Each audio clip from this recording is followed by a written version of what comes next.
Assalamualaikum warahmatullahi wabarakatuh. Pendaftaran presidennya masih 5 bulan lagi kok. Nanti Mei, Juni, Juli, Agustus, September, Oktober, November tanggal 19 kok. Udah ngaku-ngaku presiden. Bingung ke uang. Nggak usah ribut. Kaum buruh, pekerja, serikat pekerja, tokoh-tokoh aktivis gerakan serikat pekerja, ayo ngadu gagasan, aja ribut. Iki malah wis petetet tuwet gak karu-karuan. Ngadu gagasan. Masalah upah yo masalah BPJS jaminan sosial masalah. Pesangon apalagi masalah PKWT wah rusak 70% pelanggaran hak pekerja itu berarti yang patuh cuma 30%. Nah terus bagaimana? Nah sampaikan masalah-masalah itu dengan baik. Mari kita ngadu gagasan bagaimana supaya masalah itu nanti bisa diselesaikan. Tuh nih lah perlu reform tuh, reformasi hukum ketenaga kerjaan itu. Malah bagaimana caranya? Masalah PKWT itu menyangkut masalah job security. Job security itu kepastian kerja. Sekarang saya mau nanya, di pabrik yang pekerjaannya itu enggak terus-menerus sementara, apa coba? Apa satpam itu sementara? Cuman ada hari Kamis itu satpam. Apa yang namanya teller itu sementara? Oh PKWT, tukang jahit, tukang pres, tukang sol itu apa sementara? Nggak ada di pabrik itu kerja Senin Kemis itu nggak ada. Semuanya kontinuasi terus menerus. Makanya perjanjian kontrak waktu tertentu yang namanya buruh kontrak pendek itu malpraktek, melanggar hukum ketentuan ketenaga kerjaan. Itu kejahatan. Ulah mau Mbah, mau gundulmu itu mau karena terpaksa, tapi dalam batinnya itu enggak ikhlas mengerjakan pekerjaan itu. Akhirnya syariatnya orang hubungan kerja itu muamalahnya bermasalah antara yang terima upah dengan yang ngupahi sama saja, hasilnya akhirnya bermasalah. Itu kalau dibawa pengadilan batal demi hukum. Nah, masalahnya apa? Masalahnya karena malpraktek itu terjadi namanya moral hajat. Moral hajat apa? Moral hajat itu maksudnya itu jahat dalam berpikirnya itu. Jadi nanti supaya nggak ngasih pesangon. Kalau pas THR sebelum puasa itu diberhentiin. Terus nggak usah didaftarkan ke BPJS. Nah terus bagaimana kedudukannya pemerintah? Ngomongin pemerintah yang mumet ya ngomongin. Lah mumet piye?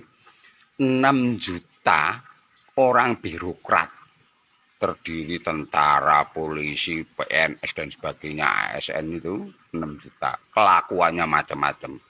Akhirnya apa? Masalah penegakan hukum belgedes. Masalah hukum ketenaga kerjaan banyak yang dilanggar. Lah terus piye? Lah maka dengan adanya serikat pekerja itu untuk alat memperjuangkan, bukan untuk alat ribut, kepo, dada diat nggak karu-karuan. Bagaimana solusinya? Gitu. Jelas kalau masalahnya itu karena terjadi moral hajat para pelaku. Dan supaya akhirnya jangan juga itu para aparatnya itu juga moralnya hajat. Moral hajat maksudnya itu. Jadi moralnya rusak karena tidak urus yang harusnya bisa melindungi, mengayomi para pekerja buruh itu supaya mendapatkan haknya, kalau dilapori cuek bebek, masa bodoh. Nah, saya nggak nuduh, tapi itu keadaan. Sampai 70% pelanggaran kok. Itu pesertaan BPJS itu kan bukti pelanggaran, namanya PHK, nggak dapat pesangon, kepastiannya nggak jelas, banyak yang nggak dapat. Upah juga begitu, namanya upah minimum dilanggar. Itulah, terus bagaimana? Maka sampaikan gagasan-gagasan yang baik bagaimana cara menyelesaikan masalah itu. Namanya supremasi law enforcement, penegakan hukum. Tanyain Pak Ganjar sana, bagaimana Jawa Tengah itu bisa diatasi gitu, tentang masalah pelanggaran-pelanggaran. Bagaimana upah minimum itu bisa dinaikkan dengan baik. Kalau jangan alasan undang-undang, kan bisa bikin perda. Perda itu punya kekuatan mengatur sendiri untuk mengatur ketenaga kerjaan di daerahnya gitu. Nah, ketemu sama Pak Prabowo, sampaikan Pak Prabowo terkenal tegas. Nanti kalau jadi presiden, Mbak, jangan diampuni, itu pokoknya diberesi gitu. Nah, ketemu yang seneng sama Pak Anies ya langsung nanya, itu Pak Anies kan ada pernah dulu jadi gubernur di DKI, bagaimana dengan keadaan di DKI? Ada yang bagus, ya nanti aplikasinya secara nasional, yang kurang bagus, oh nanti diperbaiki, perbaikannya bagaimana, diberikan masukan-masukan yang bagus, yang baik, begitu. Nah, datangin satu-satu itu calon gitu. Mumpung belum menjadi calon resmi yang tercatat di KPU. Jadi keadaan masih berubah-berubah. Jadi calon apa enggak belum tentu kok. Dan duluin yang maha kuasa, yang maha esa. Lah kalau tiba-tiba besok ada panggilan bagaimana? Halo kering. Langsung kita panggilnya kelepuk. Jadi ini masih penuh dinamika gitu istilahnya, itu penuh dinamika. Maka harus bijaksana dalam menghadapi dinamika-dinamika politik. Begitu juga yang nyalek. Beda partai rasa ribut. Karo tanggane, karo kancane langsung ora ukur, langsung ora kenal. Lah wong dadi caleg kok malah musuhi kancane iki, dadi caleg iki ngumpulke wong sing akeh. Jaluk dukungan sing apik, sowan, salim begitu, harus nyelondoi. Ini enggak malah bully-bully katanya harus kenapa enggak dukung ini, enggak dukung, enggak dukung. Enggak dukung-dukung budul. Semuanya punya hak yang sama, namanya demokrasi, hak langsung apa itu namanya tuh, langsung bebas dan rahasia, yang namanya luber itu loh. Luber itu bukan air di ember terus grojok itu terus luber, itu enggak, langsung umum bebas rahasia gitu.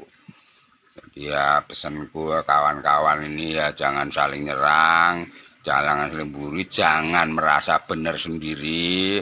Berat sama dipikul, ringan sama dijinjing. Karena bisa saja orang salah itu karena nggak tahu, orang tahu bisa saja dia mengalami salah, diingatkan saja, begitu ya. Jadi kalau jalan rupak, ojo dirumpili. Jalan rupak ojo dirumpili itu maksudnya jalannya udah sempit, kamu rusak-rusak, akhirnya susah jalannya. Serikat pekerja cuma 10%, no. Gleleng lu kamu. Malah nek no kancane sing ora mergo beda. Wis ya. Kita rukun-rukun aja. Di tahun politik ini kita lakukan hidden agenda gerakan kaum buruh supaya kita minta supaya reformasi hukum ketenagakerjaan itu menjadi resolusi. Apa isinya? Isinya yaitu job security, income security, social security, suatu kepastian kerja, nggak ada pelanggaran. Income security berarti penghasilannya juga harus dipastikan gitu. Nah, terus social security itu kalau terjadi risiko-risiko sosial itu pasti dapat. Ya, itu namanya lah perlu reform, namanya reformasi hukum ketenaga kerjaan. Oh, nggak usah rumit-rumit mikirin bikin undang-undang dan sebagainya, bikin perda bisa. Nggak ada perda, nggak ada undang-undang juga niat baik itu sepakat bisa. Ada istilah namanya hidro otonom dan otonom. Yang hidro otonom itu lahir dari undang-undang dan perda. Yang otonom itu dari kesepakatan majikan dan buruh. Gitu. Supaya hubungan industrial Pancasila teraplikasi baik, rukun agawe santoso, begitu. Kalian sepur aja dilompati, nek pengen makmur aja do korupsi. Gitu. Di swasta pabrik-pabrik korupsinya luar biasa itu. Aturan pesangonnya harus diberikan kepada buruh, transaksi di perusahaan itu dikeluarkan tapi nggak nyampe ke buruh, itu salah satu tanda-tanda korupsinya. Wes ya, begitu aja. Nanti kita sambung lagi. Kalau kali ini tentang job security yang namanya PKWT itu malpraktek. Undang-undangnya syaratnya udah benar. Jadi masalah syarat dan ketentuan adalah tentang pekerjaan yang sifatnya terus-menerus itu tidak boleh dilakukan perjanjian waktu tertentu. Bukan persoalan jangka waktunya, tapi soal syarat dan ketentuan tentang pekerjaan tertentu yang sifatnya tertentu, jangka waktunya tertentu, itu baru bisa namanya perjanjian kerja waktu tertentu. Nah, kalau sudah memahami itu, berarti nanti jangan dilanggar, yang dilanggar haknya juga tahu. Akhirnya bisa sama-sama mengingatkan supaya sama-sama tidak merampas haknya pekerja buruh. Oke, salam sehat selalu, salam rahayu, wassalamualaikum warahmatullahi wabarakatuh.